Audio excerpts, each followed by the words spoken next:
नमस्कार. मी उपेंद्र केशव दाते. आज आपल्यासमोर नाशिकचे 3 नाट्यप्रभू या विषयावर थोडंसं बोलायचं म्हणतो आहे. मी गेली 50 वर्ष मराठी रंगभूमीवर छोट्या मोठ्या भूमिका करत असतो. मी मूळचा नाशिकचा असल्यामुळे नाशिककरांच्याबद्दल तीव्र अभिमान माझ्या मनामध्ये आहेच आणि त्यातून काही उत्तुंग व्यक्तिमत्व जी नाशिकमधली आहेत तर त्यांच्याबद्दलचा पराकोटीचा अभिमान माझ्या मनामध्ये आहे. असे हे नाशिकचे 3 नाट्यप्रभू. एक स्वातंत्र्यवीर सावरकर, दुसरे वि.वा. शिरवाडकर उर्फ कुसुमाग्रज आणि तिसरे प्राध्यापक वसंत कानेटकर, सुप्रसिद्ध नाटककार. माझं बालपण सगळं नाशिकमध्ये गेलं. किंबहुना वयाची 23-24 वर्षापर्यंत मी नाशिकमध्येच होतो. नाशिकला माझं वास्तव्य नगरकर गल्लीमध्ये होतं. नगरकर गल्ली म्हणजे ज्या गल्लीमध्ये स्वातंत्र्यवीर सावरकर राहिले, ज्या गल्लीमध्ये नटश्रेष्ठ दत्ता भटांचं वास्तव्य होतं, स्वातंत्र्यवीरांना मदत करणारे नातार शास्त्र्यांचं घर तिथे होतं. त्याच नगरकर गल्लीमध्ये दातेवाड्यामध्ये आमचं वास्तव्य होतं. तेव्हा सगळं लहानपण नगरकर गल्लीत आणि जवळच असलेल्या अभिनव भारत मंदिराच्या पटांगणात खेळण्यात गेलं. अभिनव भारत मंदिराचं पटांगण म्हणजे सावरकरांचं वास्तव्य ज्या घरामध्ये होतं ते घर, ज्या घरामध्ये त्यांनी जोपर्यंत स्वातंत्र्य मिळत नाही तोपर्यंत मी थांबणार नाही अशी शपथ घेतली आणि अभिनव भारताची स्थापना केली ते ठिकाण. हळूहळू जसजसे मोठे होत गेलो, शाळेमध्ये प्रथम सावरकरांचा एक धडा, स्वातंत्र्यवीर सावरकरांचा एक धडा आमच्याकडे होता. माझी जन्मठेपमधला एक छोटासा भाग आणि तिथे सावरकरांची ओळख झाली. आणि त्यावेळेला लक्षात आलं, रे हे एवढे मोठे लेखक आपल्या गल्लीत राहायचे. आणि त्यावेळेला जो एक विलक्षण आनंद झाला. त्याच्या पाठोपाठ जरा मोठं झालो आणि लक्षात आलं, कवी अशोक ज्यांची कविता आपल्या पाठ्यपुस्तकात आहे तेही नाशिकचेच. पुन्हा त्या दुग्ध शर्करा योग असा की ते माझ्या वडिलांच्याच बरोबर शिकत होते. माझे वडील आणखीन भट सर, दोघेही जण एकाच वर्गात होते. ते भट इथलेच. आणखीन थोडंसं पुढच्या ह्याच्यात गेल्यानंतर कुसुमाग्रजांच्या कविता आम्हाला होत्या अभ्यासासाठी. तेही नाशिकचे ते कळल्यानंतर मग ते कुठे राहतात याचा शोध घेतला. तर अशी ती सगळी गंमत होती. काय की लहानपण मोठं गमतीशीर असतं. पूर्वी आमच्या लहानपणी 2 सण खूप छान असायचे. एक दसरा आणि दुसरा मकर संक्रांत. दसऱ्याच्या दिवशी दोन्ही खिशामध्ये भरपूर सोनं भरून जेवढे म्हणून ओळखीचे लोक असतील त्यांच्या घरी जायचं, ते सोनं त्यांना द्यायचं. मग सोनं दिल्यानंतर नमस्कार करायचा. त्याच्यानंतर ते काहीतरी हातावर काहीतरी ठेवायचं. एखादी वडी म्हणा, एखादं बिस्किट म्हणा, एखादं चॉकलेट म्हणा, किंवा अगदीच काही नाही झाली तरी थोडीशी साखर तरी हातावर ठेवली जायची. हे मग मकर संक्रांतीला जाऊन त्यांच्याकडून तिळगुळ घेऊन यायचं. आणि मग धाडस करता करता शाळेतल्या शिक्षकांच्या घरी तर जायचं, नातेवाईक असतील त्यांच्याही घरी जायचं. आणि मग आपल्याला ज्यांची कविता आहे ते कुसुमाग्रज कुठे राहतात तर पटेल कॉलनीमध्ये राहतात. मग त्यांचं घर शोधून काढून घेऊन त्यांच्याकडे जाऊन पाहूयात म्हणून आम्ही 4-5 मुलं त्यांच्या घरी एकदा गेलो. आणि या म्हटलं. आम्ही त्यांना सोनं दिलं. त्यांनी आम्हाला सोनं दिलं आणि काहीतरी हातावर ठेवलं. आणि तेव्हापासून 4-5 वर्ष मग ती प्रथा सुरू झाली. मग मेंदडवरून जाताना लक्षात आलं की एक सुप्रसिद्ध नाटककार, साहित्यिक आणि अमृत मासिक नाशिकहून निघायचं. त्या अमृत मासिकाचे संपादक डॉक्टर अ.वा. वरटी हे नाशिकचेच आहेत. मग त्यांच्याकडे जायला सुरुवात झाली. हे असं एक 3-4 वर्ष चाललं, नंतर ते बंद पडलं. जसे मोठे होत गेलो तसे इतर उद्योग होते, मग जाणं बंद झालं. आणि प्रथम तात्यासाहेब शिरवाडकरांचं मोठेपण जाणवलं ते ज्यावेळेला आम्ही नाटकातून कामं करायला सुरुवात केली आणि आम्ही प्रथम कौंतेय नावाचं नाटक केलं. त्या कौंतेय नाटकामध्ये मी कर्णाची भूमिका केली. आणि ती कर्णाची भूमिका करत असताना एक विलक्षण आनंद नाटक करताना जो मिळतो तो मी अनुभवला. त्याच्या आधीही एकदा कानेटकरांच्याच प्रेमात तुझा रंग कसा या नाटकामधला बल्लाळ मला कॉलेजमध्ये असताना करायला मिळाला होता. त्यावेळेस तो मी अनुभवला होता. आणि हे जे नटसम्राट नाटक होतं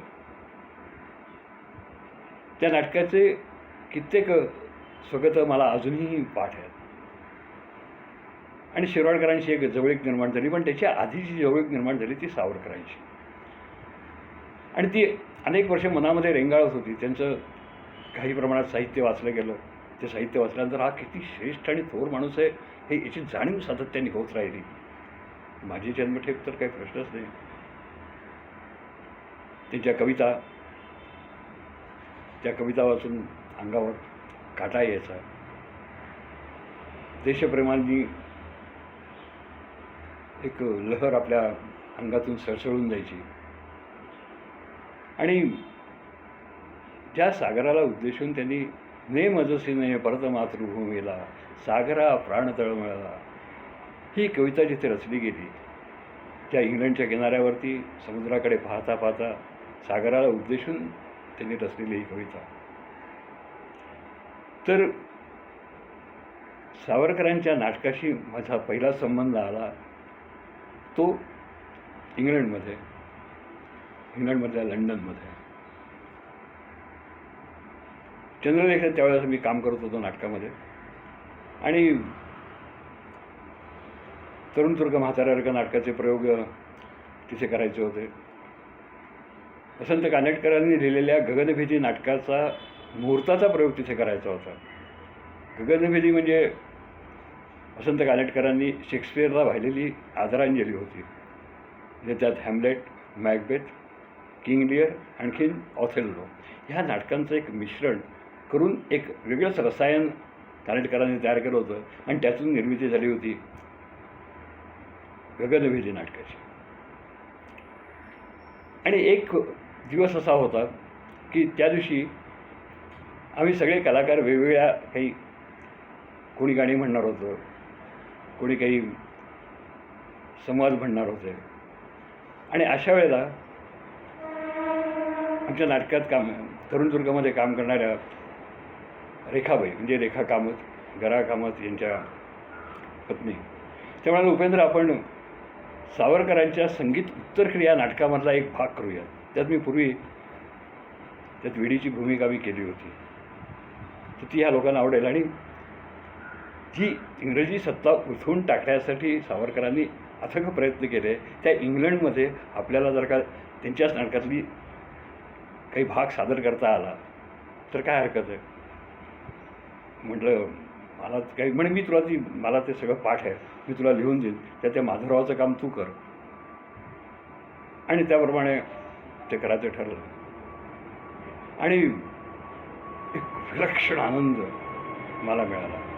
त्यात एक कल्पना अशी आहे, संगीत उत्तरक्रिया म्हणजे तोपर्यंत सावरकर बऱ्याच प्रमाणात वाचले गेलेले होते. सावरकरांचं मोठेपण निश्चितपणाने कळायला लागलं होतं. हा माणूस किती द्रष्टा आहे हेही लक्षात यायला लागलं होतं. किती काळाच्या पुढे जाणारा हा माणूस आहे तेही समजलं होतं. किती बॅलन्स विचार करणारा हा माणूस आहे. समाजाचं प्रबोधन नेमकं कसं करावं हे या माणसाला किती छान कळलं आहे. त्याची मतं, त्याच्या निष्ठा काही असल्या तरीसुद्धा बॅलन्स विचार करून इतरांच्याही मताचं तेवढंच आदर करणारा हा माणूस आहे हेही लक्षात आलं होतं. तर त्यांच्या नाटकातली एक भूमिका आपल्याला आणि ती इंग्लंडमध्ये करायला मिळते याच्यासारखा आनंद काही विलक्षण होता. आता काही खूप वर्ष झाली, म्हणजे जवळ 84-85 साली आम्ही इंग्लंडमध्ये गेलो होतो. म्हणजे आता 30-35 वर्षाच्याही वरती वेळ ते जाऊन झालेला आहे. पण त्या नाटकातला तो जो प्रवेश आहे ती कल्पना अशी आहे की पेशवाईमध्ये पानिपतावरती मराठ्यांचा दारुण पराभव झाला. ही जखम सतत भळभळा वाहत राहिली, जी सावरकरांच्याही मनात होती. आणि ह्या पानिपताच्या युद्धामध्ये लागलेला पराभवाचा कलंक धुवून काढला गेला पाहिजे अशी एक धारणा त्यांच्या मनामध्ये होती. आणि त्यातून या कुठेतरी संगीत उत्तरक्रिया नाटकाची योजना त्यांच्या मनामध्ये साकारली आणि त्यांनी ते नाटक लिहिलं. तर एक वेळी सैरभैर पुण्यामध्ये फिरतीये, शोधतीये कोणा तरी, शोधतीये. शनिवार वाड्यासमोर जाते, या वाड्याचा धनी कोण आहे, तो मला हवा आहे, मला त्याला माझ्यासमोर आणा वगैरे आरडाओरडा करते. चुकून माधवराव पेशव्यांना तिची हाक ऐकू जाते आणि माधवराव पेशवे आणि त्या दोघांमधला संवाद काय होतो तो पहा. बघा काय विलक्षण संवाद येतो. तर बाई कोण आपण, अशा ओरडताय काय, कोण हवं आहे आपल्याला? कोण? तू. अरे तूच हवा आहेस मला. जसा मला स्वप्नात दिसला होता ना तसाच आहेस तू. काय रे, शनिवार वाड्याचा धनी तूच ना? नाव काय तुझं? नाव काय? बाई मी माधवराव. आणि वडिलांचं नाव श्रीमंत बाळाजी पंत अर्थात नानासाहेब पेशवे. आणि त्यांच्या वडिलांचं बाजीराव गल्हाळ पेशवे. आणि त्यांच्या वडिलांचं बाळाजी विश्वनाथ भट. हेच पुढे पहिले पेशवे झाले. भट. अरे मग तू मूळचा भटच आहेस. पुरे झालं माझं काम. भटजी भाऊ, सध्या मला पेशव्याची काही काम नाही आहे. मला तुझ्यासारखाच एक भटजी हवा आहे. करण मला एक उत्तरक्रिया करायची आहे. हो, उत्तरक्रिया. त्यासाठी भट हवा होता. भट. बाई कोणाची उत्तरक्रिया करायची आहे आपल्याला? जरा नीट शांतपणाने सांगा भाऊ. कोणाची? अरे कोणाची उत्तरक्रिया म्हणून काय सांगू तुला? अरे शनिवार वाड्याचा जो धनी आहे ना तोच भट बोलाव आणि आमची उत्तरक्रिया कर. असं तळमळणाऱ्या अतृप्त जीवांना उत्तम गती मिळेल असं पानिपती पडलेले सहस्रावधी अतृप्त विराते माझ्या स्वप्नात येऊन ओरडत असतात. माझे पतिराज तो माझा तनय झुंजत पडलेले रडात. ती बघ माझी मुलगी. बाई ग, खाया केली, रक्तबंबाळ केली जरा राक्षसाने तिला. त्या माझ्या पतीची, मुलाची, मुलीची, तुझ्या बापाची, तुझ्या भावाची आणि तुझ्या काकांची सुद्धा मला उत्तरक्रिया हवी आहे. काय म्हणजे काकांची, भाऊसाहेबांची उत्तरक्रिया? हो, तुझ्या चुलत्याची, तुझ्या बापाची, तुझ्या भावाची, विश्वासरावाची. इतक्यातच दचकतोस काय असा? आणखी आई, अगं आई ग, माझ्या पायात बोचलं, माझ्या पायात काय बोचलं रे पुन्हा? काचा, सगळीकडे काचा काचा. ज्या वाटेनं पाऊल टाकावं त्या वाटेत पिसलेल्या बांगड्यांच्या काचांचा ढीग. खरोखर बांगडी फुटली. ते तुकडे पायात बोचून बोचून रक्तबंबाळ झालं ना रे माझं हृदय. भटा, मला त्या फुटलेल्या लाखो बांगड्यांची उत्तरक्रिया करायची आहे. त्या त्या लाखांची नावं एका नावात सांगू तुला. हां, त्या लाखांचं एकच नाव पानिपत. मला मला मला पानिपताची उत्तरक्रिया करायची आहे. आणि त्या पानिपताच्या उत्तरक्रियेचा भट तूच. बाई, तुम्ही कोण, कुठल्या, वेड्यात का शहाण्यात ते मला काहीही कळत नाही. पण जर खरोखरच मी वेड्या असाल तर तुमचं हे वेड या आमच्या पेशवाईतल्या सगळ्या शहाण्यांच्या शहाणपणाहून अधिक शहाणं आहे यात शंका नाही. बाई, पानिपत झालं त्या दिवसापासून मलाही तुमच्या याच वेडाने पछाडलं आहे. पण काय करू, या शहाण्यांच्या वेडाने माझ्या पायात बेड्या ठोकल्या आहेत. पण आता मी त्या वेड्या तोडायचं ठरवलेलं आहे. बाई, तुम्हाला अभिप्रेत असलेली पानिपताची उत्तरक्रिया मी करतो. तुम्ही जा आणि निश्चिंत मनाने तुमच्या नातेवाईकांची उत्तरक्रिया करा. व्यवस्थित करा. तुम्हाला काय हवं ते साहित्य, अगदी दर्भासुद्धा सगळं साहित्य आमचे कोठेवाले तुम्हाला पुरवतील. दर्भ वेडा रे वेडा. अरे, एका व्यक्तीच्या उत्तरक्रियेस दर्भ पुरतात, पण एखाद्या पानिपताच्या उत्तरक्रियेला दळभार लागतात. दळभार. दर्भ नव्हे, दळभार. या आमच्या भटजीबुवांना अजून उत्तरक्रियेचा अर्थच कळला नाही. खरे भटा, दिल्ली पानिपत कोणत्या दिशेला आहे? हां, सांगू कोणत्या दिशेला आहे? उत्तरेला आहे. हां, मग त्या उत्तर दिशेला जिंकण्याची जी क्रिया ती उत्तर क्रिया. आणि राक्षसांच्या हातून उत्तर जिंकून घेताना जे जे पानिपती रणी झुंजले, जे जे पडले, त्यांचं अपुरं राहिलेलं कार्य पुरं करणं म्हणजे पानिपतची उत्तर क्रिया. आता आलं का ध्यानात भटजीबुवा? म्हणजे तुम्ही स्वतः पानिपतात होतात की काय ते झुंजीत? ते मला काय विचारतोस? माझे केस तुला दिसत नाही? पिशाच. अरे, राक्षस मला आणि माझ्या मुलीला केस धरून गरगर फिरवीत फरफडत ओढू लागलेला. हे रक्ताळ डाग, हा ठणका, हे तुटलेले, तुडवलेले, राकटलेले, विस्कटलेले केस, याला विचार मी कुठे होते ते. हां, पण उत्तर केला तू भटजी मिळालास. पण थांब भटा, थांब. आधी उत्तरक्रियेचं साहित्य जुळलं पाहिजे ना. म्हणून त्यासाठी वाजवा, आधी रणडोल वाजवा. फुंका, आधी रणशिंग फुंका. चेंदा आधी त्या पिशाच्याला चेंदा. हा नजीब, हा अब्दुल्ला, हा हाफिज, हा बंगश, आधी त्यांची हाडकं मला द्या. त्या माझ्या समिधा. मी आग, तू भट, आणि मग कर उत्तरक्रिया. शेवटी बेत तर छान जमला. सोनपत पानपत तुमची आमची गेली पद. पाचशा हिंदूपद घ्या सूड. साफ विंचू मुंगूस पाल मराठ्यांनो करावार. मोगलांची तोळा ढाल.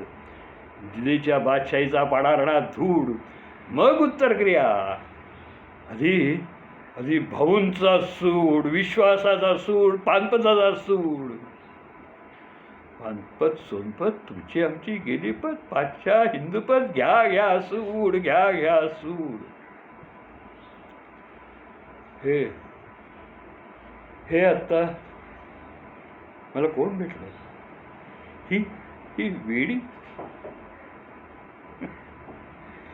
नाही, वेडी नाही.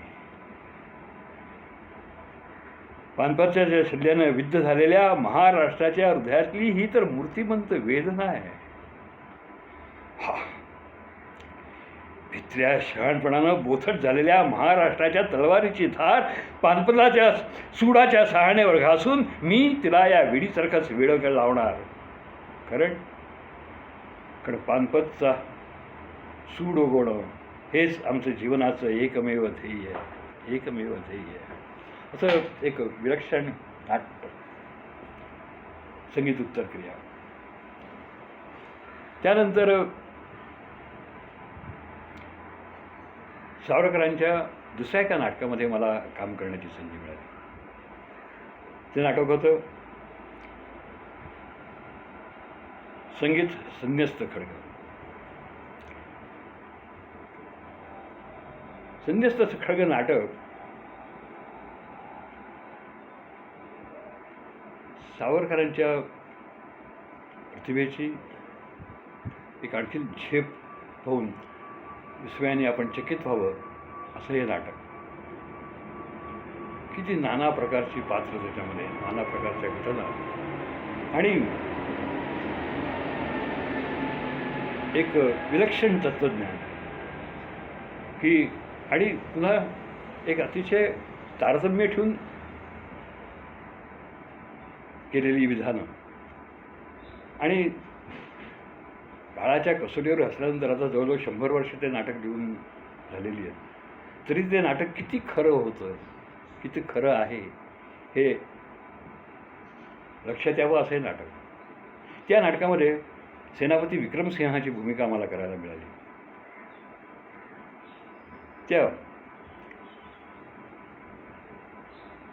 नाटकामध्ये विक्रमसिंह एकदा म्हणतो,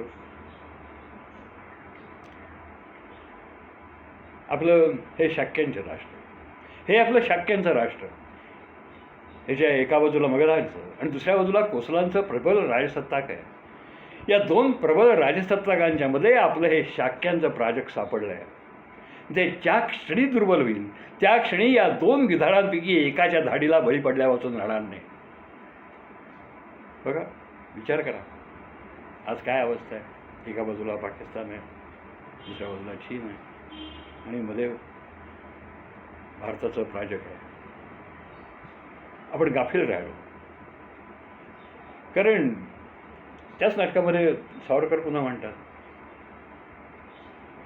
की अहिंसा चांगलीच, या जगात सर्वत्र शांती नांदावी हे स्वप्नही चांगलंच, पण हे स्वप्न केव्हा चांगलं? क्षमा करू शकतो तर क्षमा करू शकतो. दंड करण्याची ज्याला शक्ती आहे तोच क्षमा करू शकतो. दंड करण्याची ज्याला शक्ती नाही अशांच्या क्षमेला शस्त्र नाही शरणागती म्हणतात. भुकेला रक्तपिपासू वाघापुढे गाय मटकन बसते. तिने क्षमाशस्त्र हाती धरलं म्हणून वाघ तिला सोडणार आहे की काय?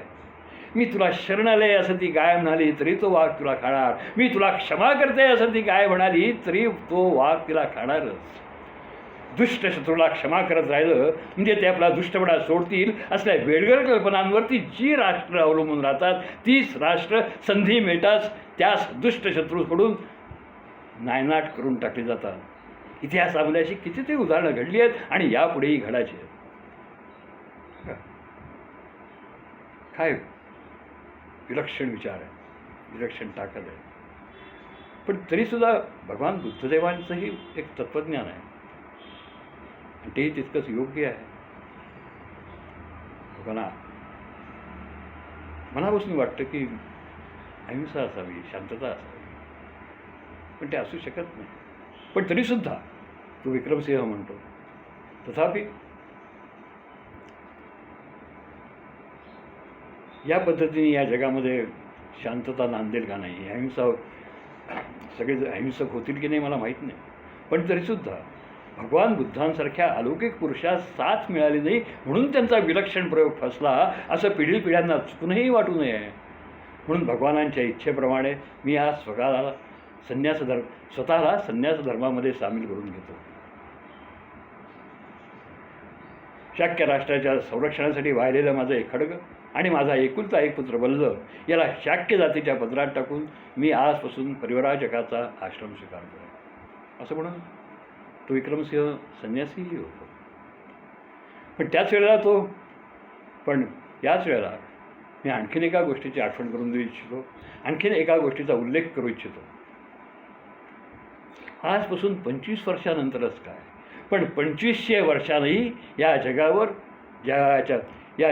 या जगाच्या दुर्दैवाने शस्त्रयुगाचंच प्राबल्य दिसून येईल. बळी तोच कान पिळत राहील. रक्तरंजित साम्राज्याचा विजयाश्व या भूवर थैमान घाताना दिसेल आणि त्याच्या टापांखाली तेच प्रथम आणि अधिक प्रमाणात चिरडले जातील, जे या शांतियुगाच्या स्वप्नाला भविष्यवाणी समजून त्यावर विसंबून सगळ्यात आधी शस्त्रन्यास घेतील. स्वतःला दुसऱ्याच्या दयेवर विसंबून राहण्याइतके दुबळे करून ठेवतील. किती खरं आहे सगळं.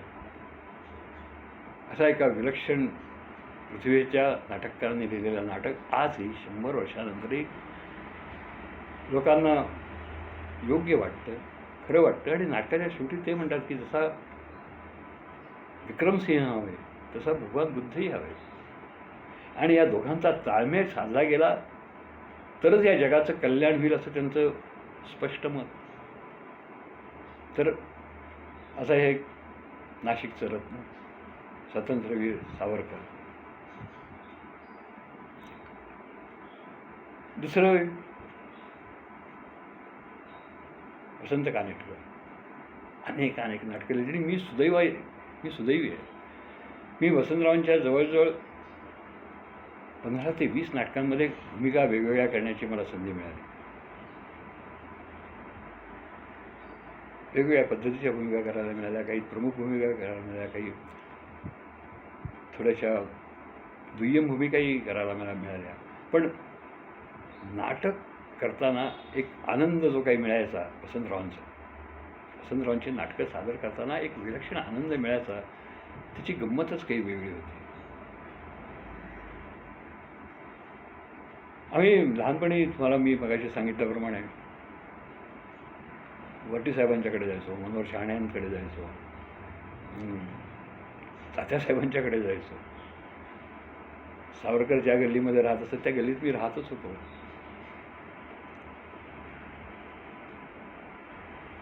त्यांना कधी सावरकरांना बघण्याचाही योग आला नाही. एकदाच एक संधी मिळणार होती, पण ती मामी शिवाजी पार्कला, जिथे माझ्या मामीचं माहेर होतं तिथेच जवळ ते राहत होते, तिथे जायचं ठरलंही होतं, पण काही कारणाने ती संधी हुकली. पण मी त्या गल्लीत, जिथे सावरकरांचं वास्तव्य होतं त्या गल्लीत मी लहानपणी वास्तव्याला होतो, तरुणपणी, एक समाधान निश्चित आहे. पण कानेटकर यांनी मला दुसऱ्या ग्रहावरचेच वाटायचं. आणि एकतर ते गावापासून खूप लांब राहायचे. कॉलेजवर ते कॉलेजच्या हॉस्टेलचे रेक्टर होते, तेव्हा त्यांच्याशी फारशी कधी गाठभेट झालीच नाही. त्यांची काही नाटकं वाचली, त्यांचं रेकॉर्ड उदंड झाली. हे नाटक वाचून मी वेळा झालो होतो. लायब्ररीत ते वाचायला हातात घेतलं आणि ते मी एकदा वाचून झाल्यानंतर मी पुन्हा वाचलं तरी समाधान झालं नाही. म्हणून मी एका बैठकीत ते नाटक 3 वेळा वाचलं. इतकं सुरेख नाटक, वाचनातच इतकं सुरेख. त्यांचं पहिलं संपूर्ण असं वाचलेलं ते नाटक आहे, लेकुरे उदंड झाली. त्यानंतर नाटकात कामं करायला लागलो आणि त्यांच्या पहिल्याच नाटक आम्ही कॉलेजमध्ये असताना प्रेमा तुझा रंग कसा हे नाटक बसवलं होतं. त्यात मला प्रोफेसर बल्लाची भूमिका मिळाली आणि काय मजा हो ती भूमिका करताना. खूप खूप गाजली होती ती भूमिका आणि एक तो आनंद अजूनही मला आठवतो. त्या आनंदासारखा आनंद मला नंतर मिळाला नाही असं नाही, पण खूप क्वचित वेळेला मिळाला. पण तो एक विलक्षण आनंद, त्याला मोजमाप नाही, कारण तो पहिला आनंद होता. नाटकात काम करून इतका आनंद मिळतो, एवढं समाधान मिळतं, हे मला प्रथम तिथे कळलं. आणि सुदैवाने माझं ते पहिलंच 3 अंकी नाटक होतं आणि त्या 3 अंकी नाटकातनी मला ते समाधान दिलं होतं. नंतर नाशिक हेच व्यावसायिक नाटकांचं केंद्र असावं या कल्पनेने नाशिकला व्यावसायिक नाटकं सादर करणारी एक संस्था काढायचं ठरवलं. मग नाटक कोणतं घ्यायचं? तर मग नाशिकची व्यावसायिक संस्था आहे तर मग नाशिकचंच नाटक हवं. आणि मला वाटतं तो छत्रपती शिवाजी महाराजांचा 300वा राज्यारोहण सोहळा त्या वर्षी होता. तर ते निमित्त साधून आपण रायगडाला जेव्हा जागे ते नाटक का बसू नये असा एक डोक्यामध्ये विचार आला. आणि कानेटकर सरांची आम्ही रीतसर परवानगी घेतली आणि नाशिकहून त्यानिमित्ताने हे नाटक सादर करू असं ठरवलं.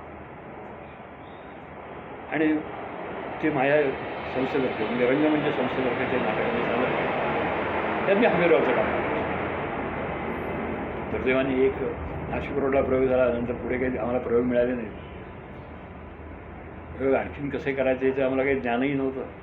आणि आता कळतं की जर का ज्ञान जरी असतं तरी ते प्रयोग लावण्यासाठी जो पैसा लागतो तो पैसाही नव्हता.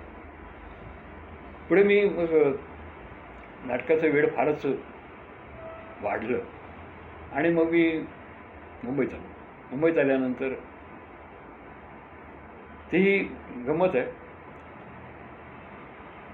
रायगडाला जेव्हा जायचं हे नाटक नाशिकहून करत असताना त्याची स्टेज रिहर्सल पाहायला वसंतराव नाशिकच्या परशुराम सायखेडकर नाट्यगृहामध्ये आले होते. आणि तालीम पाहिल्यानंतर त्यात मी हंबीररावचं काम करायचो. म्हणजे दाते तुम्ही मुंबईत का नाही जा? तोपर्यंत मी मुंबईला एका स्पर्धेमध्ये मला बऱ्यापैकी बक्षिसं मिळाली होती. तर नाही काय नाही म्हणे माझं एक नवीन नाटक येतं आहे, ते गोवा हिंदू असोसिएशन सादर करत आहे, तर तुमच्यासाठी तुमच्या योग्य अशी एक भूमिका आहे, तुम्ही जाऊन त्यांना भेटा. आणि त्याप्रमाणे मी भेटलो. ते नाटक होतं आखेरचा सवाल, ज्यामध्ये अनेक दिग्गज काम करत होते. म्हणजे ते नाटक दामू केंगरे बसवत होते. गोवा हिंदू असोसिएशनसारखी संस्था होती. त्यामध्ये विजया मेहता, भक्ती बर्वे, प्राध्यापक मधुकर तोरडमल, अरुण जोगळेकर, दया डोंगरे, भक्ती बर्वे, अजय वढावकर, मोहनदास सुकटणकर